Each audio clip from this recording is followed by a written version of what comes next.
All India Majlis-e-Ittehadul मुस्लिमीन के बिहार प्रदेश अध्यक्ष अख्तरुल ईमान अब बिहार के किसानों को जगाने चले हैं। मजलिस-ए-इत्तेहादुल मुस्लिमीन के बिहार के 5 विधायक किशनगंज में केंद्र सरकार के द्वारा बनाए गए किसान विरोधी कानून के बारे में लोगों को अवगत कराया और साथ ही साथ आज 1 दिवसीय धरना में शामिल होकर यहां से शुरुआत की। इस मौके पर ऑल इंडिया मजलिस-ए-इत्तेहादुल मुस्लिमीन के बिहार प्रदेश अध्यक्ष अख्तरुल ईमान शाहमौर विधानसभा के विधायक लोगों को संबोधित करते हुए कहा, किसान अगर 4 बीघा लगाया है, 100 कुंटल पैदा किया, 1 लाख का घाटा एक किसान को हुआ है, लेकिन जरा सा भी गुस्सा आपकी आंखों में नहीं आता। ये बेहिसी क्यों है? आदमी को कांटा चुभे तो तड़प जाता है, लेकिन तलवार चले अगर नहीं हिलता है तो समझ लीजिए कि वह आदमी जिंदा नहीं है, रूह बाकी नहीं है, वरना तलवार की चुभन को जरूर बर्दाश्त करता। आज 1 लाख का नुकसान एक किसान को हो रहा है, फिर भी किसान नहीं तड़प रहा है, फिर भी गुस्सा नहीं उठता है। खगड़े मेला में भीड़ होती है, शादी में भीड़ होती है, जलसे में भीड़ होती है, हरि कीर्तन में भीड़ है, और किसानों को क्या पंजाब के किसानों को माओ ने जन्म दिया, उसने अपना दूध पिलाया था, और सीमांचल के किसानों को मां ने जन्म दिया, क्या बकरी का दूध पिया? अगर मां का दूध पियो किसान भाइयों तो सबक ले लो।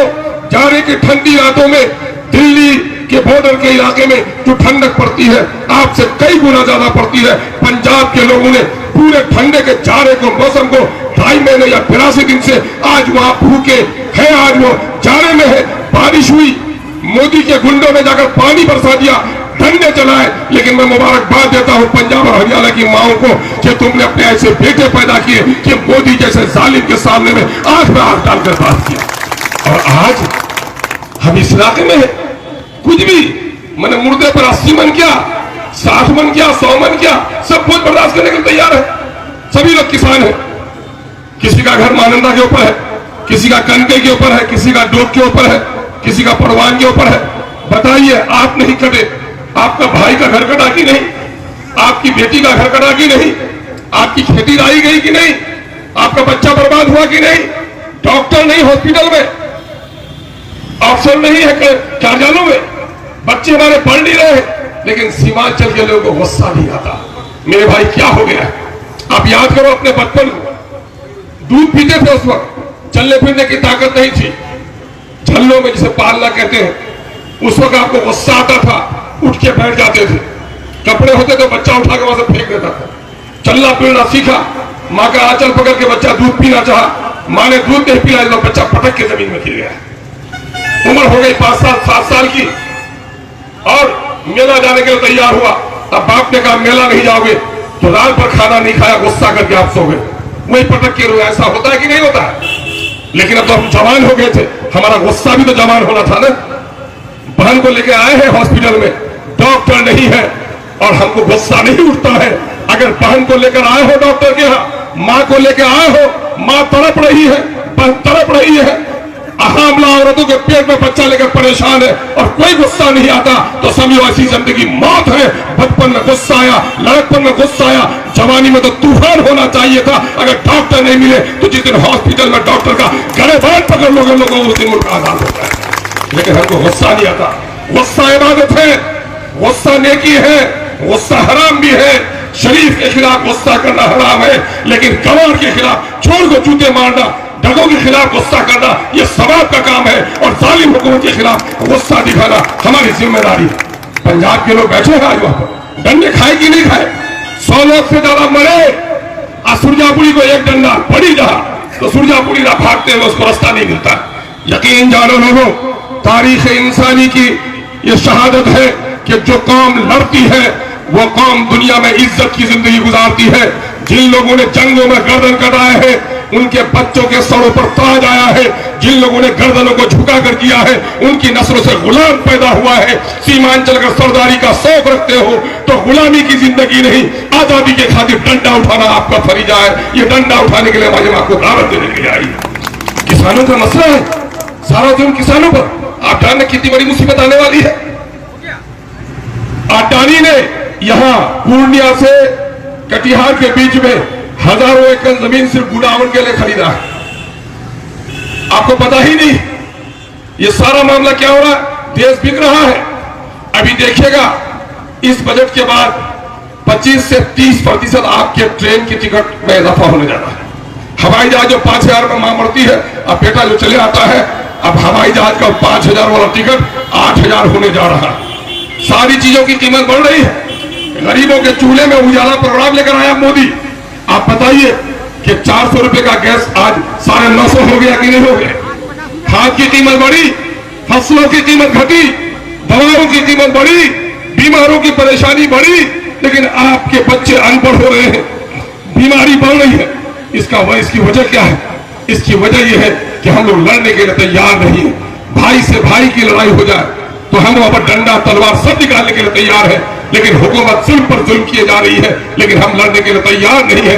एमआईएम को आपने वोट दिया है, आपने मेहरबानी की है, तो एमआईएम के सिपाही और खादिमों की यह जिम्मेदारी है कि चाहे अंजार हो, चाहे शहनवाज हो, इधर एसपी साहब अख्तरुल ईमान हो, रात के 12 बजे भी किसानों का मसला होगा, हम सड़क पर बैठने के लिए आपके तैयार हैं। हम पीछे अपना बदन दिखाने वाले नहीं, सीना दिखाने वाले साबित है। आप देख लीजिए, सबसे पहले सीमांचल में लड़ाई हम लोगों ने अमर पैसा से शुरू की। हमारे किसान के साथियों ने सड़क को जाम करने में अग्रणी भूमिका निभाई है। चंद लोग थे किसी पार्टी का झंडा लेके, हमारे लोग उस दिन आए तो बोला तुम अलग हो जाओ, हम अलग करते हैं। मैं ऐसे दोस्तों को दावत देना चाहता हूं कि आग बुझाने में अगर इत्तेहाद नहीं रखते हो तो इसके माने घर बुझाने की भी तुम्हारी नीयत रही है, सिर्फ नेतागिरी की तुम्हारी नीयत है। और एमआईएम फोटो छपवाने पर नहीं, बस्ती में लगी आग को बुझाने पर यकीन रखती है। हम चाहते हैं कि मिलकर लड़ाई लड़ो। आज कहां गए बिहार के वो नेता? कांग्रेस के लोग कहां चले गए? दूसरी पार्टी के लोग कहां चले गए? जिस तरह वहां सिंधु बॉर्डर पर आज अगर पंजाबी लोग बैठे हैं तो बिहार में तो आज दूसरी पार्टी जो लोग अपोजिशन के हैं उनको तो बिहार में चक्का जाम कर देना चाहिए था, लेकिन किसी के मुंह में आवाज नहीं आती है। अगर आपकी आवाज उठती है तो एमआईएम आपकी आवाज उठाने के लिए तैयार है। हम आपकी लड़ाई लड़ना चाहते हैं। किसानों के काले बिल, इस पर भाई जनाब इजहार एसपी साहब ने बड़ी तफसीली गुफ्तगू की है और उसको बताया है कि आपके साथ क्या मुसीबत आने वाली है। हाफिज हाकिम जी ने भी, फारूक साहब ने बताया है कि इससे कैसी मुसीबत आएगी। आप रहिएगा अपने जमीन में, जमींदारी की जो शान दिखाते हैं तो शान नहीं चलेगी, गुलाम बन जाइएगा। आप कहिएगा कि नहीं हम इस साल मकई लगाएंगे, आपका हाकिम कहेगा नहीं मकई नहीं लगाना है, तुमको फिर से नील की खेती करनी है। खेत आपका होगा, आपको नील की खेती करनी पड़ेगी। आपको मजबूर कर दिया जाएगा, आपको बेबस और लाचार कर दिया जाएगा।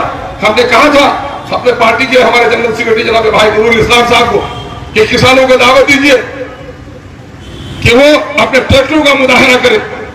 आज वो किसान बीवी बच्चे को लेकर निकल गया है। किशनगंज के किसानों का ट्रैक्टर भोज देखने के, भोज में जाने के लिए है, नाच तमाशा जाने के लिए है, जलसे में कसकस के लेके जाइएगा।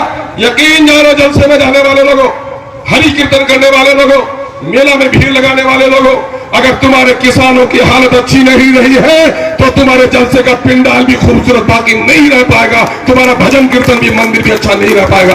किसानों की हालत के लिए भी लड़ाई लड़िए। आप जलसे भी कीजिए, भजन कीर्तन भी कीजिए, मेले भी जाइए, लेकिन किसान की लड़ाई कर लड़ने के लिए तैयार नहीं है तो आपकी हालत नहीं बदलेगी। अगर आप जोड़ लीजिएगा सिर्फ पिछले साल के मक्का का नुकसान जोड़ लीजिएगा तो मैं समझता हूं कि कई करोड़ रुपया सिर्फ किसान का नुकसान हुआ है, बल्कि सैकड़ों करोड़ रुपया नुकसान होगा अररिया पूर्णिया कटिहार किसान का। और आज मोदी की जबान पर नीतीश जी भी कहते हैं कि इस कानून से फायदा ही होगा, नुकसान नहीं होगा। तो आप ये बताइए, एक जिंदा मिसाल मान लीजिए, हाथ में बट्टी देते हैं आप, इसका नाम है मार्केटिंग। मार्केटिंग का एक आदमी इलेक्शन होता था, उसका उपाध्यक्ष बनता था, उसका मेंबर होता था, तो वो कहीं कलबट बनाता था ना, कहीं टॉयलेट का घर बनाता था, मार्केट में कहीं पानी का इंतजाम करता था कि नहीं जब तक मार्केटिंग यार्ड था। अब मार्केटिंग खत्म हो गया, हाट में तो आपसे टैक्स ले ही रहा है, बत्ती तो उठा ही रहा है, लेकिन मार्केट के जरिए से आपका कोई काम, किसी एक बाजार में बैतुल खला टॉयलेट का भी घर बना क्या? आपका नहीं बना। टैक्स आपसे लिया जाएगा लेकिन उसके बदले में आपको कुछ भी नहीं दिया जाएगा।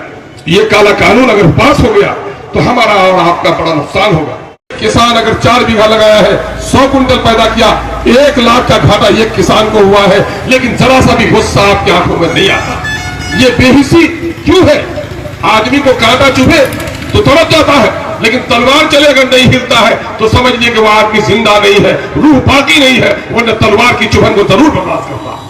आज 1 लाख का नुकसान एक किसान को हो रहा है, फिर भी किसान नहीं तड़प रहा है, फिर भी गुस्सा नहीं उठता है। खगड़े मेला में भीड़ होती है, शादी में भीड़ होती है, जलसे में भीड़ होती है, हरि कीर्तन में भीड़ है। और किसानों को, क्या पंजाब के किसानों को माओ ने जन्म दिया? उसने अपना दूध पिलाया था। और सीमांचल के किसानों को माँ ने जन्म दिया, क्या बकरी का दूध पिया? अगर माँ का दूध पियो किसान भाइयों।